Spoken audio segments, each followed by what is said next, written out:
Hello guys, kakatapos ko lang mag-gym. Ito si Kiwi. Gagawa kami ng coffee na may protein. Yung protein na nabili ko recently is strawberry flavor. I think magiging masarap yun sa coffee kasi I've tasted a coffee before na may strawberry. Mag-experiment tayo. Ayan si Kiwi, oh.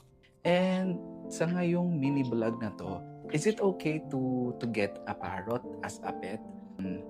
Una, if if for mental health siya, like gusto mo siya ng companion na unconditional love, na laging nandyan sa'yo, na clingy, na talagang nakafocus yung attention mo, then by all means, get a parrot. Now, anong parrot ba yung mga, yung hindi masyadong maingay?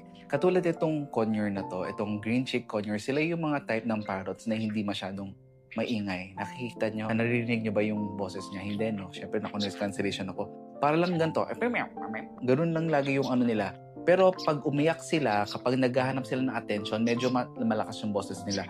But for me na sensitive yung tenga sa mga may ingay na bagay, tolerable sa akin si Kiwi. Green cheek conure is the type to go. Type to go, variant to go. Ayun lang. So, ang dami kong satsat. So, gagawa na tayo ng coffee. Lalagyan natin siya ng Kiwi. Dito ka sa padikat ko. Saan ba nakakakuha o nakakabili ng mga parrot? Marami kasi sa groups na pwedeng bilhan ng parrot, and mas maganda bumili kayo dun sa talagang nagdi-breed. Kiwi, you're so noisy. Ayun yung sinasabi ko sa inyo na naingay niya. Pero hindi yan palate. Ewan ko ba't nag-iingay siya ng ganyan ngayon. Nagpapapansin. Hoy, ang ingay mo na. So, ayun. Ito yung nilalagyan ko ng coffee. Diyan ako umiinom din. So, lagyan na natin ng gatas. Tapos 2 cups of protein para 48 grams. Technically. So, parang magiging 50 grams of coffee to. Wait lang. 50 grams. Strawberry flavor siya. Magiging pink siya mamaya. Ay, ang dami. 2 scoops ng protein.